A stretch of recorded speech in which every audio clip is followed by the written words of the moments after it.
Reka mbifurize kugira igitondo cyiza, igitondo cy'umugisha ku itariki 3 z'ukwezi kwa gatandatu umwaka w'ibihumbi 2026. Turi kwa gatatu w'icyumweru. Mbifurije kugubwa neza, mbifurije ko amahoro y'Imana yakomeza kubana namwe mu mirimo itandukanye mugenda mukora.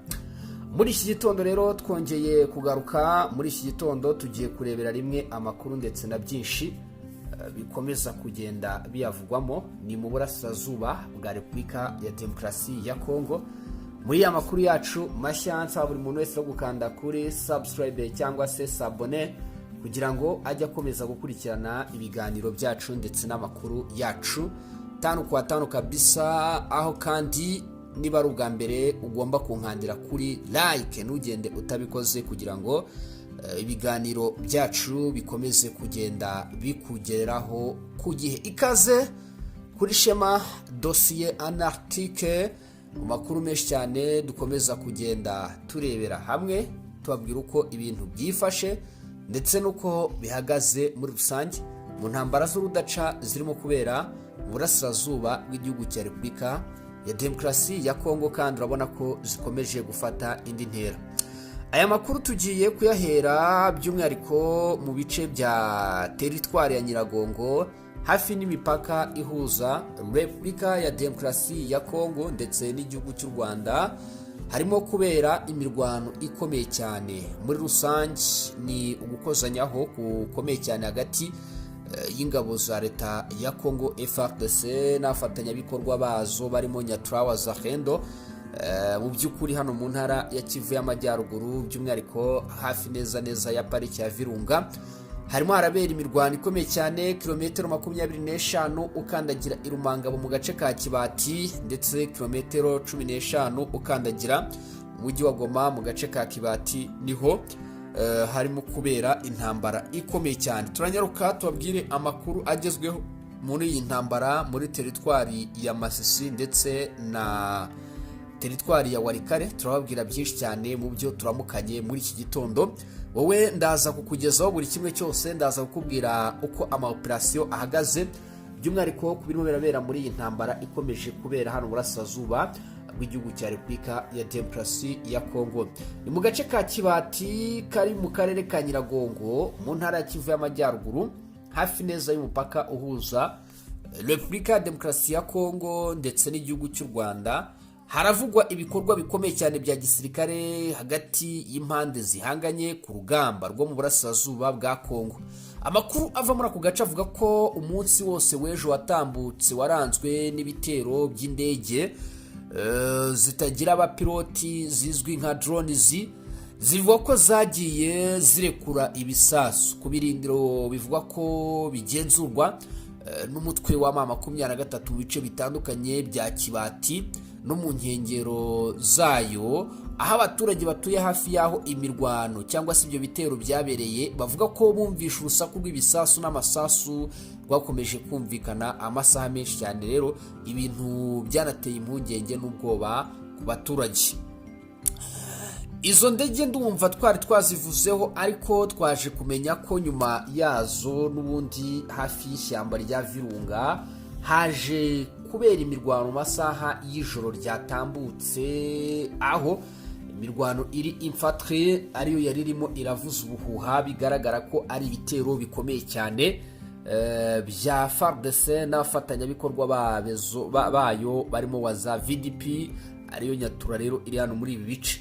Mu minsi yatambutse twagiye tubigarukaho mu buryo burambuye cyane, aho twababwiraga ko hari ibitero by'indege zitagira aba DRV cyangwa se abapiloti byagabwe Irumangabo. Tubereka mezo yagabweho ibitero. Iyo nzu rero ni inzu inyeshyamba z'umutwe wa M23 zajyaga zikoreramo inama, ariko ikaba yaranahoze ari inzu y'abagarde barindaga cyangwa se inzu yahariya kuri pariki ya Virunga. Gusa biza kurangira inyeshyamba z'umutwe wa M23 n'ubundi ni Irumangabo hano hantu zahinduye icyicaro cyo kugira ngo bajye baganira. So drone rero yaje gufata amakuru ko hari abayobozi ba M23 bari muri iyo nzu barangije barayisenya. ni ukuvuga ngo kugeza amagingo aya ngaya rero ku munsi w'ejo nibwo izo drone zarashe nibura muri kilometero 15 yego na 20 gutyo uva ahantu bita Rumangabo ugera Kibati. Noneho zirasa bezariyeri zivuga ko zakavaringaga umujyi wa Goma. Then after rero ndagira ngo babwire ngo aho hantu zarashe ni hafi y'umujyi wa Goma muri kilometero 15 gutyo 10. So urumva rero ni axe ya Rumangabo ndetse na Goma navuga kugeza amagingo yangaya. Amakuru rero atugeraho nuko imirwano yahise ikomereza neza hafi y'ishyamba rya Virunga muri teritwari ya Nyiragongo. Ubwo numva n'ubundi ni mu nkengero z'umujyi wa Goma. Kugeza muri iki gitondo rero turimo kwakira amakuru ko ibintu bitoroshye muri iyi axe ya Nyiragongo, aho ubona ko isibaniro ari ryose ku mpande zihanganye. Aka gace ka Kibati rero gafatwa nk'agace gafite akamaro gakomeye cyane ku rwego rw'igisirikare kubera ko kari hafi y'umujyi wa Goma ndetse kakaba kanahuza umuhanda munini uhuza Goma n'ibindi bice byo mu majyaruguru ya Kivu. Mu gihe rero mu by'ukuri bigaragara ko neza kukagenzura by'umwihariko kugenzura aka gace byagira ingaruka zikomeye cyane ku miterere y'imirwano kubera muri teritwari ya Nyiragongo no mu bice bihana imbibi na Masisi. Nubwo amakuru aturuka ku rugamba akomeje kuvuga ko habaye ibitero by'amadrone n'imirwano ikomeye cyane kugeza ubu, mu by'ukuri umutwe w'inyeshyamba za 23 wo impungenge ufite ni zimwe gusa. Ufite impungenge zaho iyi drone yaturutse kubera ko ntago bariyumvisha ahantu iyi drone yabarasiye hano Kibati yaje guturuka. Ntabwo zari drone nyinshi, yari imwe yaje ibombarda gatatu ihita igenda. Aba barwanyi rero baribaza aho yaturutse. Kongo yaruciye irarumira, yaryumyeho ntigeze itanga itangazo ko yarashe pozisiyo z'aba 23 yacecetse. None ahangaha buri muntu wese arimo aribazaho iyi drone yaje guturuka. Ari nicyo cyaje gutera abarwanyi impungenge no kwibaza bati ko twajyaga tuvuga ibitero bituruka Kisangani, iyi drone yaje kugera hano Kibati yaturutse he? Aho barashira ku munsi w'ejo ni mu musozi aho bita kuri Trois Antennes. Ubwo rero urumva ko urugamba rwo rurimo ruragenda rusubira ububisi buke buke kugeza amagingo yangaya, aho ubona ko rero ari ibintu bikomeje kuba nibazo inyeshyamba z'umutwe wa 23 by'umwihariko aha mu burasirazuba bwa Repubulika ya Demokarasi ya Kongo. Intambara rero irakomeje, izo drone zaje guteza ikibazo gikomeye cyane ku munsi w'ejo nazibabwiye. Ibi rero kandi nanone ikindi kintu byongeye gutera impungenge nuko bino byatangiye kugaragara ko bino birabera muri axe mu by'ukuri za Nyiragongo. Aha ni hafi y'imipaka ihuza ibihugu bibiri byombi, u Rwanda na Repubulika ya Demokarasi ya Kongo. Ni imirwano urumva ko igomba guhabwa agaciro kandi ikaba inafite n'imbaraga. So rero ubwo kugeza amagingo anga rero iri infantry irimo irabera hafi neza y'ishyamba rya Virunga, aho umuripuko urakomeje. Umuripuko urakomeje cyane, barimo gukozanya mu buryo budasanzwe. Ni FARDC n'abafatanyabikorwa bayo barimo kwataka pozisiyo za 23 ziri hano muri teritwari ya Nyiragongo. Aha rero niho ruzingiye, urumva ko intambara ikomeje gukomera cyane. Mu by'ukuri ni ukuvuga ngo Kibati rero nayo babwiyeho iri ku muhanda wa Route Nationale kabiri uva Goma werekeza ahantu bita Iruciru. Mu by'ukuri ugereranije rero kuri Rumangabo, aho bivugwa ko ifite intera hagati nibura ya kilometero 25 na 30 ku muhanda wa Route Nationale kabiri ukandagira ahantu bita Rumangabo zone. Mu by'ukuri birerekana ko rero bibaye ngombwa ko ukoresha imodoka ukazamuka umuhanda neza bishobora kugufata iminota 35 gutyo wamaze kuva Kibati ugeze ahantu bita Rumangabo. Noneho Kibati rero iri mu ntera kuri Trois Antennes, aho ikigo cya gisirikare cya Rumangabo giherereye ni izo kilometero nagiraga ibiki nababwiraga. Kuri Goma rero ho ni hafi, kuri Goma ni kilometero 15 nibura. Urimo uragenda urugendo rusanzwe bishobora kugufata iminota 30, bishobora kugufata iminota 30 by'umwihariko mu by'ukuri Kibati kuri Turazantena intera igana mu mujyi rwagati wa Goma ni ibirometero 12. Aho rero niho ku munsi w'ejo haje kuraswa, ariho abantu bagize impungenge zikomeye cyane, bakibaza bati aha hantu harashwe gute. Ariko akantu k'ingenzi ugomba gukuramo ahangaha, ihurizo rikomeye cyane bafite nabo bigaragariza aho izi drone zaturutse. 23 baribaza bati izi drone zaturutse. Icyo kintu barimo kwibaza abasore, bavuga bati urugamba rero rurakomeye, kandi koko rurakomeye, rukomeje kuba imberenge uko bukeye n'uko bwije. Mpande zombi zirimo guhangana hano kuri front line cyangwa se ku kibuga cy'imirwano. N'isibaniro no gukozanyaho ni ibintu bitoroshye cyane. Bamubizi neza ko rero twebwe natwe gahunda yacu ari ukubageza amakuru yose uko yakabaye, twavuga tuti tuyabazanire. Muri aya makuru rero intambara yongeye gukaza umurego n'ubundi hano burasazwa bwa Kongo, imirwano hagati ya FARDC na M23 iri mu bice bya Walikare muri teritwari ya Masisi. Ni amakuru aturuka mu burasirazuba bwa Repubulika ya Demokarasi ya Kongo, aravuga ko imirwano ikomeye cyane yongeye kubura hagati y'ingabo za leta ya Kongo FARDC n'abafatanyabikorwa bazo barimo baza VDP ndetse kandi n'umutwe wa M23 mu duce duhana imbibi hagati y'uturere twa Walikare, Masisi mu ntara ya Kivu y'Amajyaruguru. Naho ngo ikintu cyitwa isibaniro ni mamaga wararaye. Ikintu cyitwa intambara ngo ni mamaga wararaye. Muri utu duce rero biravuga ko bakomeje kumva n'imitsi, nkuko amakuru atandukanye ava muri aka karere abivuga. Aravuga ko ibikorwa bya gisirikare mu by'ukuri birimo birarangwa n'ibitero by'indege zitagira abapiloti, mu by'ukuri zizwi nka drone. Bakaba barimo baribanda rero mu bice byinshi cyane bigiye bitandukanye, aho ubona ko rero ibintu bitoroshye kandi bikomeza gucika bikayoba. Ni FARDC rero ikomeje kurasa ahantu bita ndetse Bidegu, Gakenke n'ahantu bita rero mu bice bigiye bitandukanye, by'umwihariko hano akaba rero ari ahantu bita Kibati. Ntago ari Kibati, ni Kibati. Kibati ni agace kari hafi y'ahantu bita Walikare. Iyi Kibati nta hantu ihurira na Kibati, ni ukuvuga ngo hano hazamo ubutinde n'amasaku. Ku bantu bize neza ikinyarwanda, njye mbiruka kera cyane kuko sinigeze niga ikinyarwanda, ariko urumva ko kuri Kibati hazamo ubutinde n'amasaku, ahandi hakitwa Kibati. Kibati na Kibati. So umutwe wa 23 watangaje ko ingabo za Kongo zatangije ibikorwa by'imirwano, ushinja FARDC kuba yaragabye ibitero ku birindiro byawo. Ku rundi ruhande ariko kandi imiryango iharanira uburenganzira bwa muntu ndetse n'abaturage, mu by'ukuri amasosiyete civile muri utwo duce avuga ko abarwanya 23 mu by'ukuri bo bamaze igihe bakora ibikorwa byo gushotora no guhohotera ibirindiro by'ingabo za Kongo FARDC na Wazalendo. Ibintu rero bivuga ko byagize uruhare mu kongera ubushyamirane.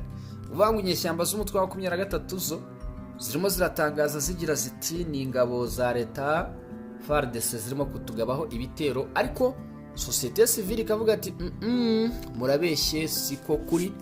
Bati ukuri nuko ari izinyeshyamba zazengereje mu by'ukuri birindiro by'ingabo za leta Kongo FARDC. Muri make ibyo birimo birabaho byo gukoresha izo ndege z'intambara nuko bakomeje kwirwanaho. Icyo bivuze rero, ku bwiyongere bw'iyi mirwano, mu by'ukuri birimo biragaragaza gushyira mu kaga gahunda zose ziri muri gahunda zigamije kugabanya ubushyamirane ndetse no gushaka umuti wa politike ku bibazo by'umutekano bimaze imyaka myinshi byugarije uburasirazuba bwa Kongo.